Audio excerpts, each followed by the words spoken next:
స్వచ్ఛమైన నాణ్యమైన గౌదర్పార్ పూజా ఉత్పత్తులు www.gaudarpar.com ద్వారా ఆన్లైన్ లో ఆర్డర్ చేయండి. మీ ఇంటిని దేవాలయంగా మార్చుకోండి. వినాయక చవితి శుభాకాంక్షలు రమ్మ గారు. మీకు కూడా వినాయక చవితి శుభాకాంక్షలు జయ. సుమన్ టీవీ ప్రేక్షకులందరికీ వినాయక చవితి శుభాకాంక్షలు. ప్రతి సంవత్సరం జరుపుకునేదే వినాయక చవితి తొలి పండుగ. చాలా అంటే అందరూ సామూహికంగా జరుపుకునే పండుగల్లో వినాయక చవితి ఒకటి చవితి కదండి. ఒకటి అవును. మరి వినాయక చవితి యొక్క విశిష్టత చవితి పండగ ప్రత్యేకంగా తర్వాత ఈ మాసం అంత శూన్య మాసంగా చెప్పుకుంటాం. వినాయక చవితి నిమజ్జనోత్సవాలు అవి పూర్తయి పౌర్ణమి వెళ్ళంగానే పితృపక్షాలు ప్రారంభమైపోతాయి.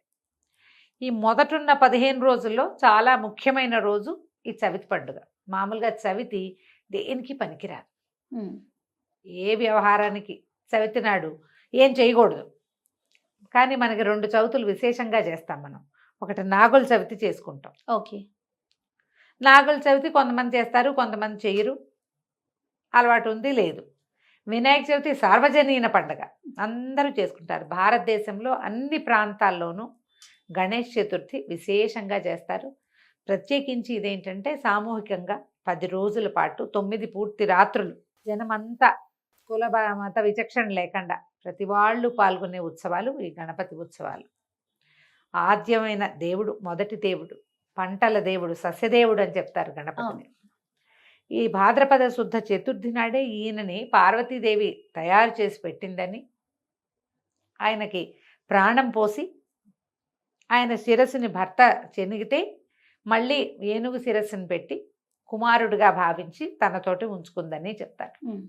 అయితే తర్వాత కాలంలో ఈ విఘ్నాలకి ఒకడు అధిపతిగా ఉండటం, దేవగణాలకి అధ్యక్షుడుగా ఉండటం, ఇలాంటి మాటలు వచ్చినప్పుడు విఘ్నాలకి అధిపతిగా గణపతిని, రెండో కుమారుణ్ణి దేవగణాధ్యక్షుడుగాను సర్వసైన్యాధ్యక్షుడుగాను చేశారని చెప్తారు. ఈ గణపతిని పూజించటం వల్ల గణపతి ఆరాధన చాలా విశేషమైంది, ప్రత్యేకమైంది. అది చిన్న లెవెల్ నుంచి పెద్ద లెవెల్ వరకు చేసుకోవచ్చు. గణపతిని సాధారణ ఆరాధన హరిద్రా గణపతి పూజ ఒకటి చెప్తాం. మొట్టమొదట పసుపు ముద్ద ఒక బింబం చేసి ఆ బింబంలోకి గణపతిని ఆహ్వానం చేస్తాం. ఓకే.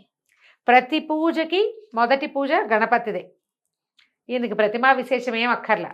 హరిద్రా బింబంలోకి ఆయన్ని పిలిచి ఆవాహన చేసుకుంటాం. అమ్మ పూజ అయ్యేదాకా నాయన స్థిరంగా ఉండు, ఇక్కడే ఉండు, పూజ పాడు కాకుండా చూసుకో పక్కన అని చెప్పి ఆయనని తీసుకొచ్చుకుంటాం, మళ్ళీ పంపిస్తాం కూడా.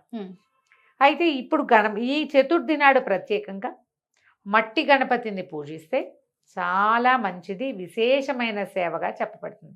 మనం ఎంత పెద్ద గణపతిని పెట్టుకున్నాము అనేది అసలు లెక్కే కాదు, ఎంత శ్రద్ధగా చేసామనేదే లెక్క. ఎవరెవరి శక్తి అనుసారం వాళ్ళు చిన్న లెవెల్లో కూడా మనం ఈ పూజ చేసుకోవచ్చు. గణపతికి కావాల్సింది ఆరాధన ముఖ్యం.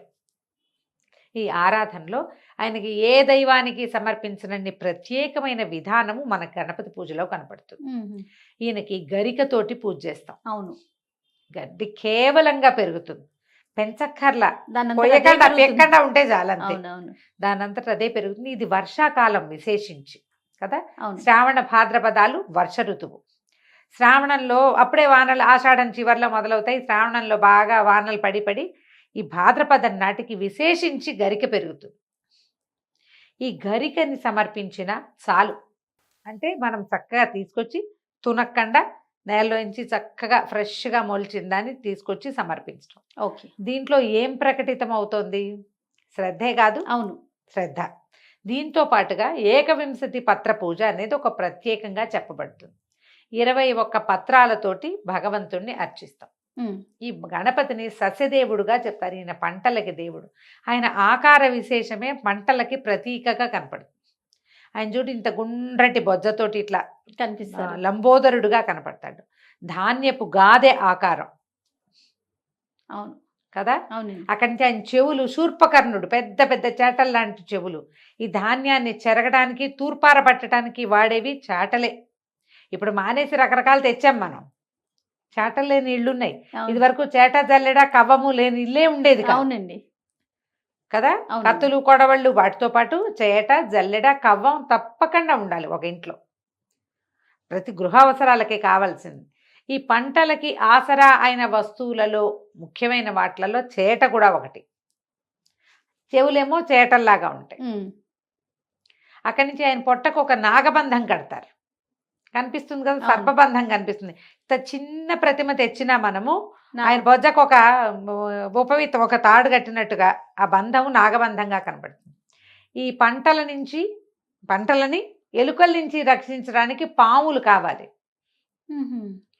పంటల్ని రక్షించడానికి ఇది నాగబంధం లాగా కనపడుతుంది.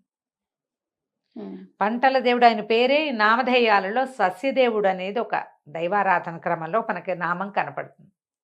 ఇప్పుడు ఈ కాలం ఏంటంటే వర్షాకాలం, ఇంతకుముందే వానలు మొదలైపోయినాయి. ఈ మట్టితోటి గణపతిని పూజించి, ఈ పత్రాలతోటి, ఈ గరికతోటి విశేషంగా సేవించి, వాటిని ఏం చేస్తాం, మళ్ళీ మనం నిమజ్జనం చేస్తాం. మ్. 2 పద్ధతులు చేస్తారు. తీసుకెళ్ళి పొలాల్లో పెట్టేయటం, అవును, లేదా ప్రవహించే నీటిలో కలిపేయటం. నేలకి సత్తువ, నీళ్ళకి ఔషధ గుణం. మ్. ఈ రెండిటి కోసము ఈ పద్ధతిని ప్రవేశపెట్టారు. మన పండగలన్నీ కూడా ఎలా ఉంటాయంటే సీజన్ పండగ మంది. ఎస్, ఈ సీజన్లో ఏం చేయాలో ఏది చేస్తే మన ఆరోగ్యానికి కూడా ఆలోచించి నీ ఒక్కదాంది నా ఒక్కడిది కాకుండా ప్రజలది, ప్రజలకి మనందరిది. సార్వజనీనమైన ఆరోగ్య రహస్యం కోసమే ఈ పద్ధతిని ప్రవేశపెట్టారు. అప్పుడు అందరూ చేసుకునేవాళ్ళు. పెద్ద మట్టి గణపతి అడుస్తోటి చక్కగా గణపతిని చేసేవాళ్ళు. 9 రోజులు విశేషంగా అర్చన చేసేవాళ్ళు. లేదా 1 రోజు చేసుకుంటాం, 5 రోజులే చేసుకుంటాం. అవును, తీసుకెళ్ళి మళ్ళీ పొలాల్లో పెట్టేసుకోవటం. ఇంత పూజ చేసిన దాన్ని పెడితే పాజిటివ్ ఎనర్జీ. అంతే. ఈ పత్రంతా పొలంలో తొక్కేసేవాళ్ళు, మ్. అంతా పొలంలో కలిపేసేయటమే.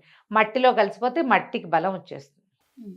ఈ పద్ధతుల కోసం మొదలుపెట్టి క్రమంగా ఏమైంది, మనకి పొలాలు, పండ్లు, నీళ్లు, ప్రవహించే నీళ్లు, మనం దాగటాలు ఇవన్నీ పోయినాయి.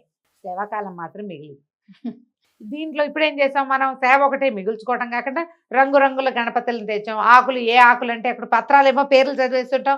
మరొక పత్రం సమర్పయామి, బదరీ పత్రం సమర్పయామి, అపామార్గ పత్రం సమర్పయామి అంటాం. సమర్పయామి ఏదో ఒకటి సమర్పిస్తాం. అవును, ఏదో ఒకటి సమర్పించాల్సే వస్తుంది. మరి ఇది లేవు, ఏం చేస్తాము?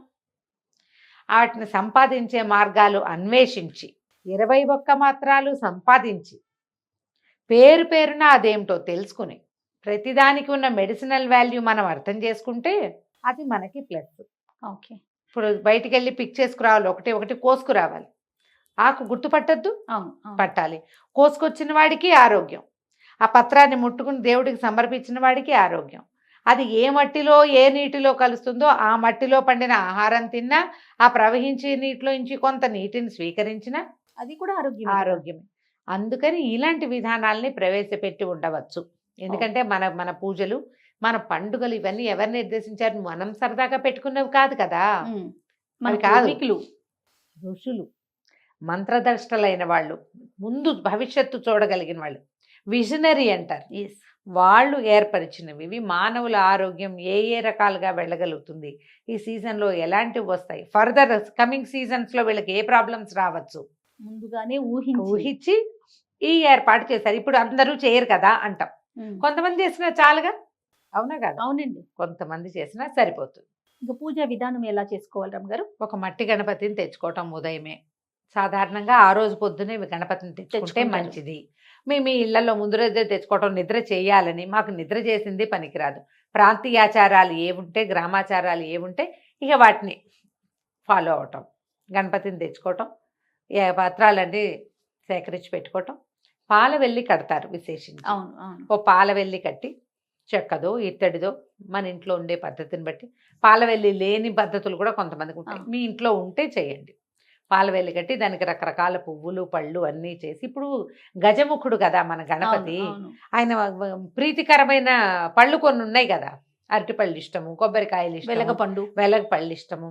ఇట్లా ఈ పళ్ళన్నిటినీ వేళ్లాడదీయటం, అక్కడి నుంచి కూర్చోబెట్టడం.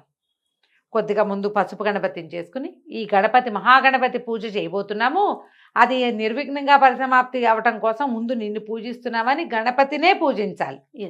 హరిద్రాబింబంలో గణపతిని పూజేసి ఆయనకి షోడశోపచారాలు సమర్పించి ఆయన పక్కకు పెట్టి, తర్వాత మహాగణాధిపతి పూజని సంకల్పం చెప్పుకోవటం. యావచ్చక్తి ధ్యాన ఆవాహనాది షోడశోపచార పూజాం కరిష్యే అని చెప్పుకుంటాం. యావచ్చక్తి అంటే మీ ఓపికని ప్రకారం ఎన్ని రకాల పళ్ళు చూపించగలిగితే అన్ని పళ్ళు నివేదన చేయటం. నైవేద్యాలు మనం గణపతికి సాధారణంగా ఇవి ఇప్పుడు ఉడికినవి అవి పెట్టుకుంటాం. నూనెలో వేయించిన పదార్థాలు పెట్టరు. కుడుములు, ఉండ్రాళ్ళు, ఇలా లెక్క ప్రకారం ఈ ఓపిక పాలు తాలికలు, ఉమ్, కొన్ని చోట్ల భక్ష్యాలు అవి చేస్తారట. వాళ్ళ మోదకాలు చేస్తారు. మీ అవకాశాన్ని బట్టి, అలవాటుని బట్టి, ఇంట్లో ఉండే విధానాన్ని బట్టి నివేదన చేయటం ఏమీ మన వల్ల కాదు. వడపప్పు, పానకం అది ఈజీ కదా, అవును అవును. అవి నివేదన చేసుకోవటము. తర్వాత ఏకవింశతి పత్ర పూజ సమర్పించడం. పూజ అయిన తర్వాత చివరికి ఏం చేయాలి? వినాయక వ్రత కల్పంలో చివరి భాగం కథాశ్రవణం, వినాయకోత్పత్తి గాథ. వినాయకుడు ఎట్లా జన్మించాడు, ఎట్లా మనకి విఘ్నాధిపతిగా అయ్యాడు, ఏ విధంగా గణపతిని స్మరిస్తే మనకి రావాల్సిన ఇబ్బందులు తొలుగుతాయి అనేది కథాక్రమంలో కనపడుతుంది.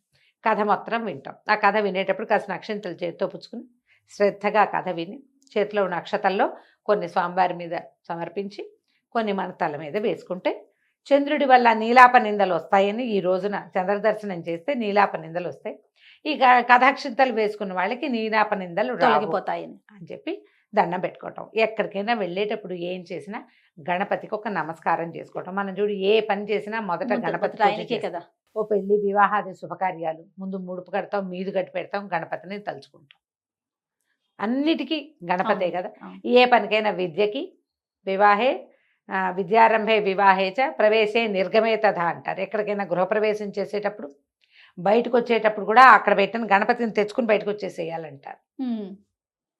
సంగ్రామాల్లో ఏదైనా యుద్ధానికి వెళ్ళేటప్పుడు సర్వకార్యేషు అని చెప్తారు. ప్రతి కార్యంలో అయినా కూడా విఘ్నం రాకుండా ఉండాలంటే గణపతిని తప్పకుండా కొలవాలి, నమస్కరించాలి, విశేషించి సేవించుకునేందుకు మనకి ఇప్పుడు అవకాశం ఉంది. కాబట్టి ఈ రోజున ఉదయం కానీ సాయంకాలం కానీ మేము ఈ అవకాశాన్ని బట్టి గణపతిని ప్రతిష్ఠ చేసి పూజ చేసుకోవటం. యావత్ శక్తి 3 రోజులు ఉంచుతారా, ఒకే రోజు ఉంచుతారా మీ ఓపిక, 3 రోజులు, 5 రోజులు, 9 రోజులు, మన కావలసిన అన్ని రోజులు. తర్వాత స్వామివారిని సాగనంపేసేయాలి. పూజా విధానం పిల్లలకి ఏంటంటే పిల్లల పుస్తకాల్లో స్వస్తికులు వేసి వినాయకుడి పీట మీద పెట్టుకోవటం, అక్కడ పెట్టడం. మరి పీట మీద పెడితే తీయలేకపోతాం కదా, పక్కన ఇంకో పీట వేసి లేదా ఒక వస్త్రం వేసి ఒక చిన్నది రవికల గుడ్డ ఏదైనా వేసి దాని మీద పిల్లల పుస్తకాలు పెట్టడం, ఒక స్వస్తికు గుర్తు వేసి నమస్కారం చేసుకుంటే పిల్లలకి విద్యాభివృద్ధి జరుగుతుంది. చెవులు పట్టించి గుంజీలు తీయించండి.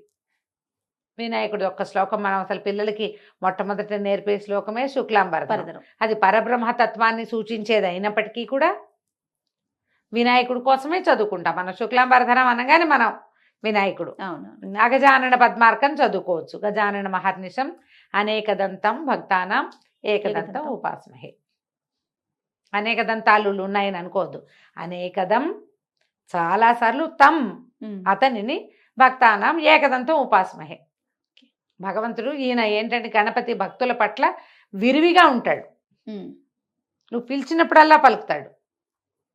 అటువంటి గణపతిని నమస్కరిస్తున్నాము అని నమస్కారం చేసేసుకుని పూజకు అందించుకోవటమే. సంతోషం. నమస్తే. నమస్తే జయ.